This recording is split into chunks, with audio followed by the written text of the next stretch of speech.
Are you a product? And if so, how much do you cost? Hello everyone and welcome to Movie Reviews by Josh. My name is Josh Terry and today I'd like to talk about a new documentary called The Social Dilemma. Now, there's a popular saying around the technology industry that says that if you're not paying for the product, you are the product. And that's really the theme behind The Social Dilemma, which is looking behind the scenes at technology companies like Google, like Facebook, like YouTube, and trying to shine a light on what's going on behind the scenes that makes their product so desirable, so effective, and maybe so dangerous.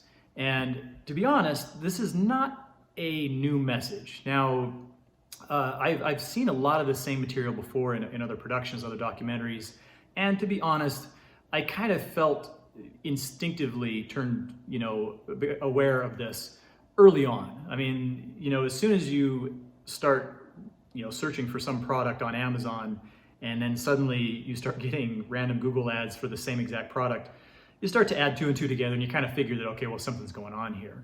And a lot of The Social Dilemma is talking about the nature of marketing and the way that companies are using your behavior online to create profiles and to figure out and anticipate what you're going to do, what you're going to be interested in.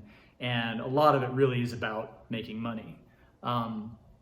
What becomes problematic is when we start to kind of think about privacy concerns and the addictive nature of some of these platforms. And they talk about how Facebook and similar platforms are designed to give you constant feedback and reason to continue using them over and over. And again, this is something that I feel has already been made pretty clear in other productions. Now, Social Dilemma is very well made and uses interviews with a number of different insiders, former employees, engineers, designers, people who've worked for Google and YouTube and Facebook and different companies, and has talked about how in their experience they recognized the kind of things that were happening and are trying to make positive changes and are trying to add a degree of ethics to the production and use and execution of social media.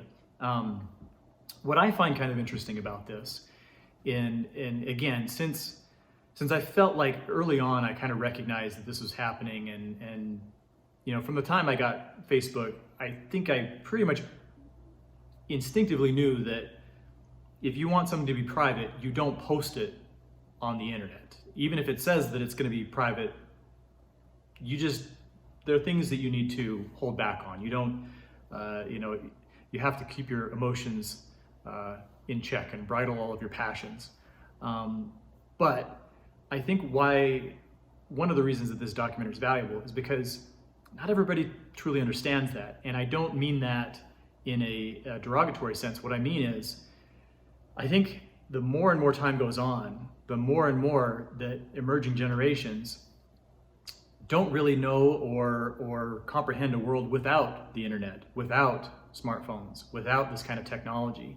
And so I do think it's important for people to be able to, whether it's through this documentary or something else, understand what's going on and the values and the drawbacks of social media. This is something I actually talk about in my English composition classes that I teach. And it's been a very compelling and a very, very relevant topic for several years, and likely will continue to be for years to come.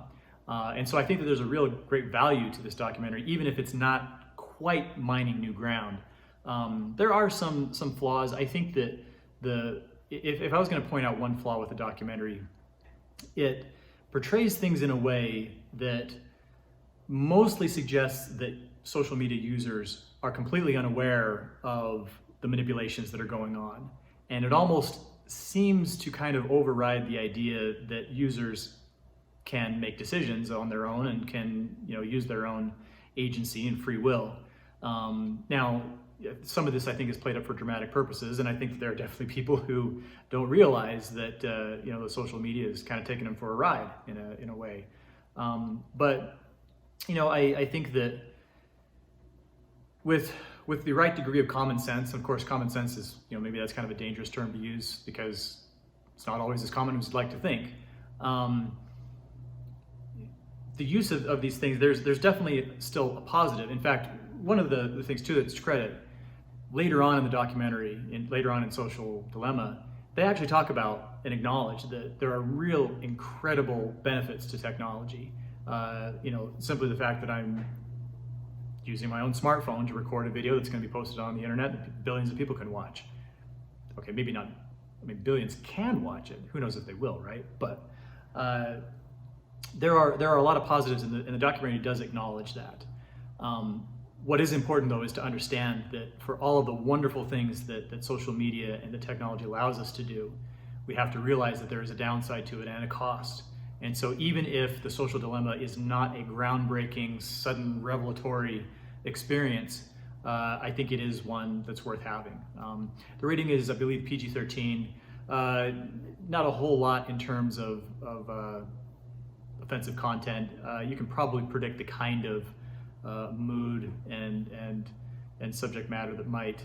To be honest, as I'm thinking about it, I'm not remembering a whole lot to specifically give this a PG-13 rating. I think it's almost kind of like the tone and the subject matter and the content. I think there might be some imagery that's a little bit violent, but certainly nothing to cross into R-rated territory at all. So if you had to give up one social media platform, which one would it be and why? Leave your answers in the comments below. Thanks everybody for watching. This has been Movie Reviews by Josh. My name is Josh Terry, and I'd be very grateful if you would subscribe to my channel on your way out and leave your notifications on so you can see all my new videos as soon as they are available and continue your social media addiction. Thanks.